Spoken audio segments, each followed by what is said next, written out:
भारत के उत्तर में बसा निशीपुर नामक गांव, जहां दिन में हरियाली, खिलखिलाते बच्चे और खेतों में काम करते किसान दिखते थे। लेकिन जैसे ही सूरज ढलता, यह गांव किसी भयानक सपने में बदल जाता। सूर्यास्त के बाद यहाँ कोई बाहर नहीं निकलता, न बच्चे खेलते, न लोग बातचीत करते। जैसे ये गांव पूरी तरह से किसी अज्ञात डर के साये में सो जाता। आयुष, जो एक खोजी पत्रकार था, इन अजीब बातों की गहराई में जाने के लिए निशीपुर पहुंचा। वह रहस्यमयी और अलौकिक घटनाओं पर लेख लिखता था। निशीपुर की कहानियां सुनकर वह रोमांचित हो गया और तय किया कि वह खुद इस डर का सामना करेगा।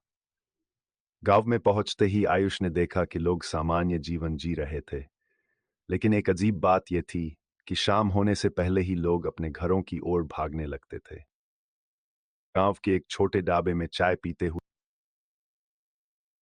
शाम को जब उसने गांव के एक छोटे ढाबे में चाय पीते हुए बात शुरू की, तो वहां बैठे एक किसान ने उसे चेतावनी दी। बाबूजी, जो लोग यहाँ बाहर से आते हैं उन्हें हम रोकते नहीं, लेकिन एक सलाह है, सूरज ढलते ही घर के अंदर चले जाना। यहाँ अंधेरा भयानक है। आयुष ने उनकी बात को हल्के में लिया। उसने सोचा कि यह सब केवल गांव वालों के अंधविश्वास का नतीजा है।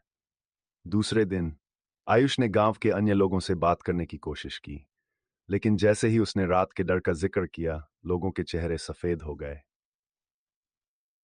रामलाल, जो गांव का सबसे पुराना व्यक्ति था, उसने कहा, यह सब शुरू हुआ बूढ़े कुएं से। पहले सब ठीक था, लेकिन जब से चंदा की मौत हुई, गांव पर साया पड़ गया। रात को मत घूमना बेटा। आयुष ने पहली बार बूढ़े कुएं का जिक्र सुना। उसकी जिज्ञासा और बढ़ गई। उस रात आयुष ने तय किया कि वह गांव की गलियों में घूमेगा। उसने अपनी टॉर्च और कैमरा तैयार किया।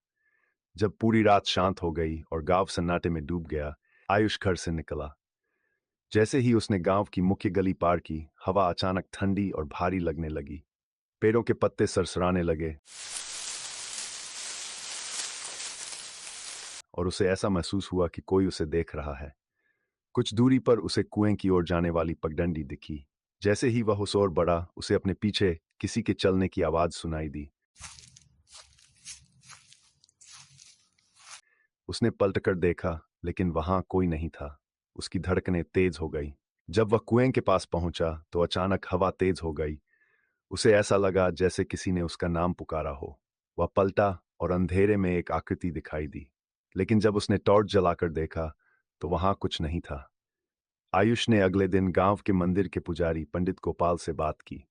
पंडित जी ने उसे बताया कि यह घटना 30 साल पुरानी है।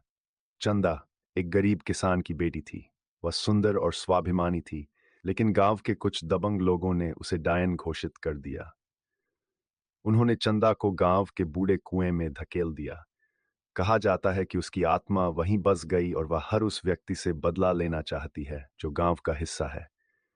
पंडित ने आयुष को बताया कि चंदा की आत्मा सूर्यास्त के बाद सक्रिय हो जाती है और जो भी रात में बाहर होता है वह सुरक्षित नहीं रहता।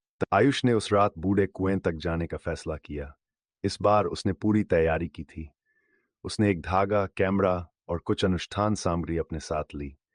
जैसे ही वह कुएं के पास पहुंचा, उसे कुएं के भीतर से किसी के रोने की आवाज सुनाई दी।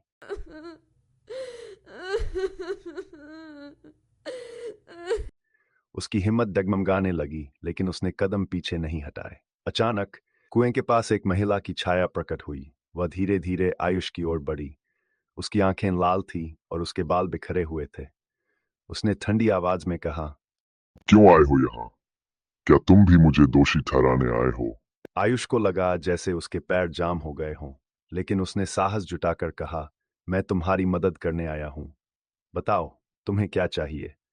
महिला ने कहा कि मैं तब तक मुक्त नहीं होगी जब तक गांव वाले उसकी सच्चाई स्वीकार नहीं करेंगे और अपनी गलती के लिए माफी नहीं मांगेंगे। अगले दिन आयुष ने गांव के लोग को मंदिर में इकट्ठा हुए। पंडित गोपाल ने विशेष अनुष्ठान शुरू किया। गांव के बड़े बुजुर्गों ने चंदा की आत्मा से क्षमा मांगी। चंदा की दर्द भरी कहानी ने सभी को रुला दिया। जैसे ही अनुष्ठान पूरा हुआ, बूढ़े कुएं के पास एक तेज रोशनी दिखाई दी। गांव वालों ने देखा कि एक धुंधली आकृति हवा में ऊपर उठी और गायब हो गई। पंडित गोपाल ने कहा, चंदा की आत्मा को शांति मिल गई है। अब निशीपुर पर कोई साया नहीं रहेगा। आयुष ने राहत की सांस ली। उसने सोचा कि उसका मिशन पूरा हो गया है। अगले दिन गांव में एक नया जीवन महसूस हुआ। बच्चे फिर से खेल रहे थे। खेतों में लोग खुशी खुशी काम कर रहे थे। लोग आयुष का धन्यवाद कर रहे थे कि उसने गांव को इस श्राप से मुक्त किया। आयुष ने अपने सामान पैक किया और शहर वापस लौटने के लिए तैयार हुआ। उसने सोचा कि यह उसकी सबसे रोमांचक कहानी थी। आयुष ने गांव से निकलने से पहले अपनी आखिरी रात बिताने का फैसला किया। उसने सोचा कि अब डर की कोई बात नहीं है। वह अपने कमरे में बैठा अपनी नोटबुक में कहानी लिख रहा था। अचानक उसे खिड़की पर किसी की आहट सुनाई दी।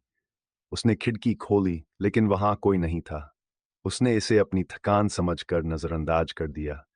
लेकिन जैसे ही उसने लाइट बंद की और सोने के लिए लेटा, उसे ऐसा महसूस हुआ कि कमरे में कोई और भी है। उसने टॉर्च जलाकर देखा। कमरे के कोने में एक धुंधली आकृति खड़ी थी। ये वही महिला थी। चंदा ने ठंडी और कठोर आवाज में कहा, तुमने सोचा कि मैं मुक्त हो गई? नहीं, मैं तो अब आजाद हुई हूँ। अब मैं उस दुनिया में जाऊंगी जहां न्याय की जरूरत है। पर तुमने मेरा श्राप लिया है। तुम मेरे चुने हुए हो। आयुष का दिल जोर जोर से धड़कने लगा। वह चीखना चाहता था, लेकिन उसकी आवाज नहीं निकली। चंदा मुस्कुराई और हवा में गायब हो गई।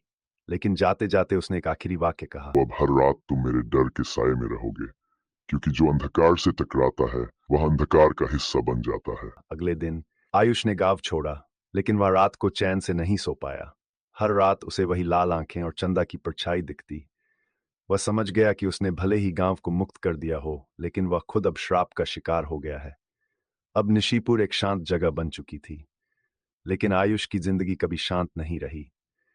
वह खुद एक चलती फिरती कहानी बन चुका था, जिसे कोई न देख सकता था, न समझ सकता था।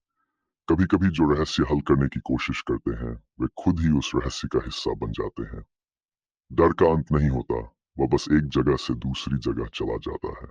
आपको ये स्टोरी अच्छी लगी हो तो प्लीज़ हमारे चैनल को लाइक एंड सब्सक्राइब कीजिएगा, ताकि नई आने वाली स्टोरी को आप नोटिफिकेशन पा सकें। Thank you for watching.